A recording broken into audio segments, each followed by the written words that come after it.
Start recording. What is up, YouTube? Today we are talking about Market Watch videos. And why they are not something that you should really rely on.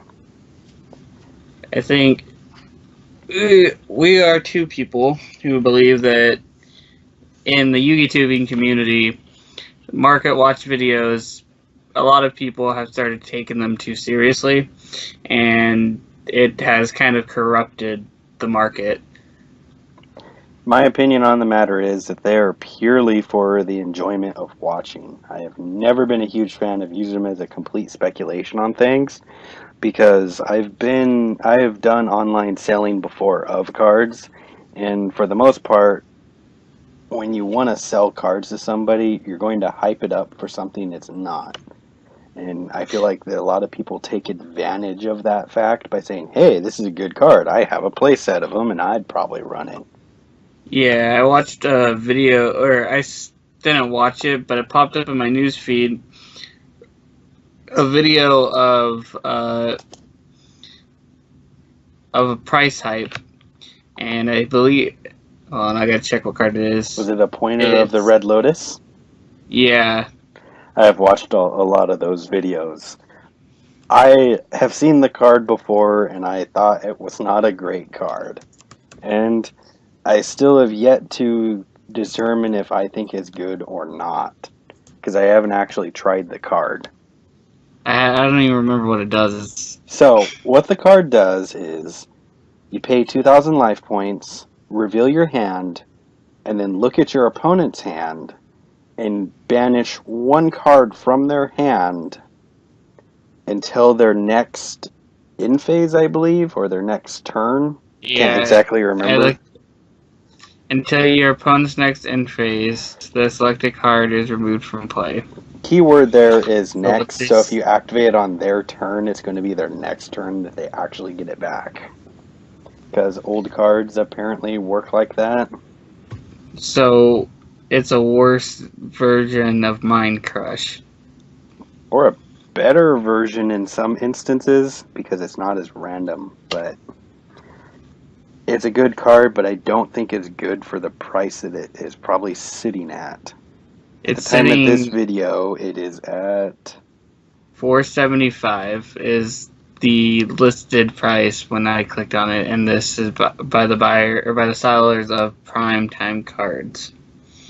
Yeah, it's actually a little cheaper than it was before. Seems like the market finally got flooded with it, but yeah, it's like $5 to $6 is where it's floating around, which is for this card. I think it's another instance of overhyping.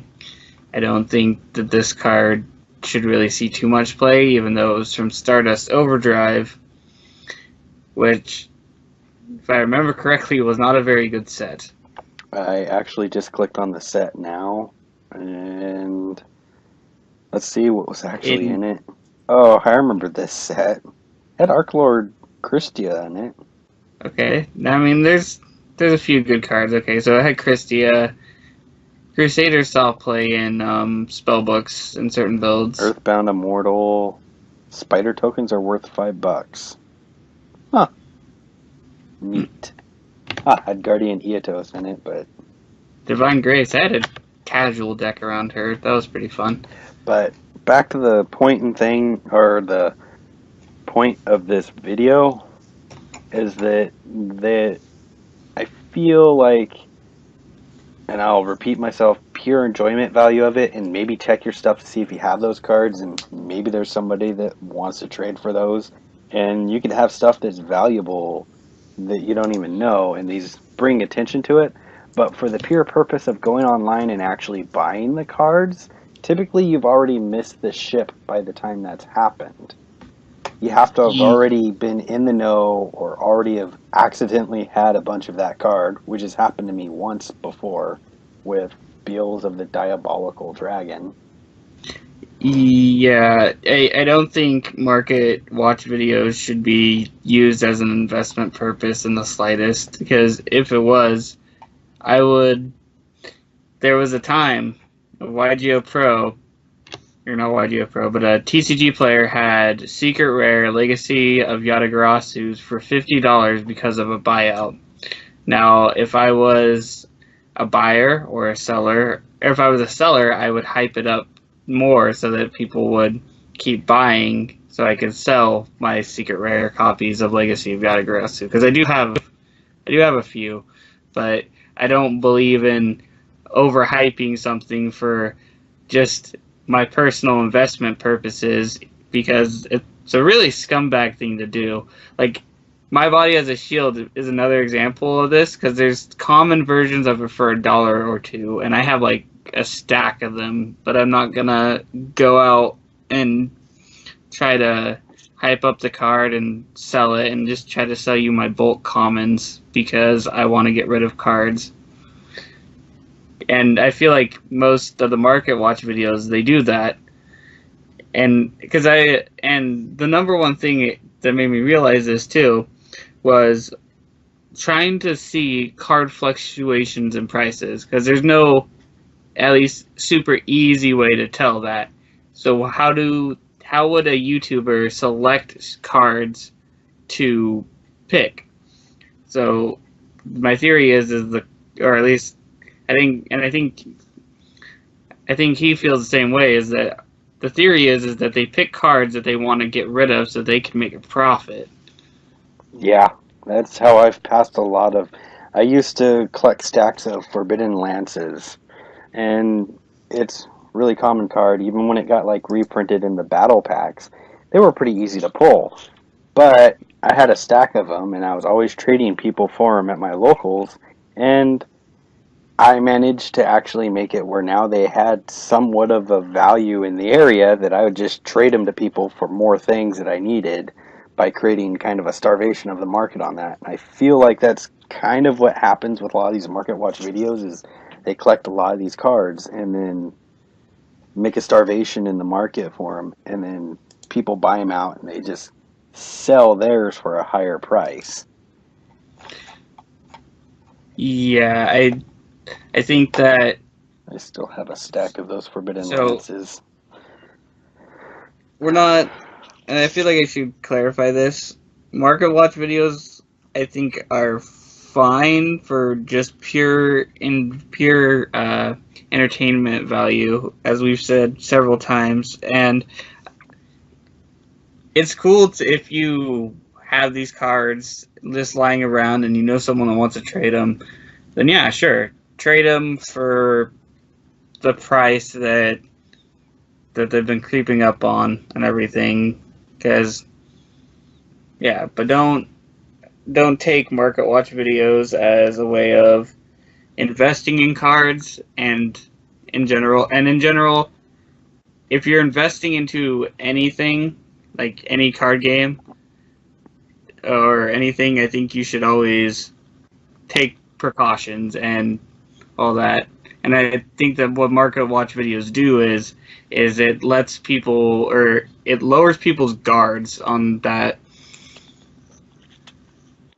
Yeah, no, when I was selling cards to make it buy, sometimes it was as soon as I got the card, and if it was worth something, it was put up online, because you can't really hold on to things like that because of how fast at least I know with the Yu-Gi-Oh market, things flip so fast that you have to be grabbing them, selling them, grabbing and selling them. Just hoarding a bunch of them because they're worth something, if you put actual money into them, you're just going to lose money on them. There's no point in just hoarding a bunch of cards unless you're going to a big event or your locals to do a lot of trading, which I would suggest, trying to pick up cards like that to do stuff like that, but not too far in advance. But because another thing I noticed is that before like weekends where regionals are going to happen, it feels like some of the stores that actually go and vend for those turn off their TCG accounts and eBay accounts, and that causes a fluctuation of prices to go up, because now a lot of lower end people are just getting their cards offline. So it also, that card probably hyped up a lot because everyone was like, "Oh yeah, we're going to be selling it at an event, so we don't need to have it up right now." So it's That's actually something I didn't know. That's actually interesting. And it haven't you makes ever sense watched the though. prices before regional weekends? I logged on TCG Player. What was it, the Friday morning at 2 a.m. before going to Seattle Regionals, and there was a couple of Drac Aola. Is that how you say its name? The level 1 fire tuner. They were up there. There was one listed for like $13 and then one listed for 17. And I got to the event and they were selling them for 12. So I kind of assumed that a lot of places just took their inventory offline because they were going to like bunches of places vending at these different regionals that are happening that weekend. Because I can't imagine that only one regional happens a weekend. I haven't actually looked at the schedule, but they take their stuff online and it causes prices to go up on things, which is why It's sometimes it crazy. sucks trading at regionals, or it's really nice trading at them because your stuff suddenly becomes better sometimes. It's So really crazy since you mentioned Drac Alio, or it is it's still high. Like on TCG Player, I just looked it up. It's still going for like the dual terminal version's still going for like 15, and the Hidden Arsenal is like 12. yeah, and 12 is what I paid for the one that I picked up my extra of for that event, but there was a few listed for like 17 and stuff like that. And I think what happened is just people shut their inventories offline and then prices went up because now there's no market for them. Yeah, because there's not even one listed for 17 on here. So that's also not part of the whole market watch kind of thing, but something to look out for is before big events, like a week or two or even the day before or day of the events. Always be careful what you trade for and what seems like it's very valuable, because sometimes if it's too good to be true, it is.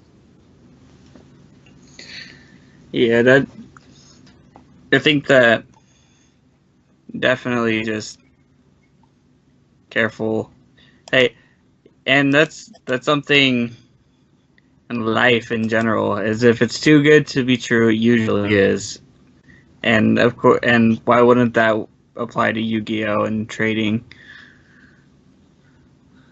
So I think that's all I have to say on this subject matter, but I am not a huge fan of those videos. I mean, I used to love watching them for entertainment value, but for the most part, it's kind of just knowing what cards are good and what cards aren't good. Your best way to improve yourself is to learn good decks, not necessarily just watch and believe everything that you're told on YouTube and these different articles on websites. Because sometimes people are trying to sell you stuff that you don't need. Um, because I sideboarded a lot of stuff at regionals that I didn't even end up using, but that was mostly because of my matchups. But I still had that stuff, and some of it was just like, well, this seems good, but where was I ever going to use this? Thank goodness it was nothing really expensive that I was sideboarding, but you can't go wrong with stuff that is already worked, and innovating is fine. Alright, I think that's gonna do it for this video. YouTube, keep watching us and all All that, like and 20 of you that probably watched our video 30 times to help us. We yeah. thank you. You're the real heroes. Alright. Alright. Keep That's watching. We're gonna release more videos, more discussion videos, probably more upload videos and stuff. And yeah. Alright. that's all. Have a good day.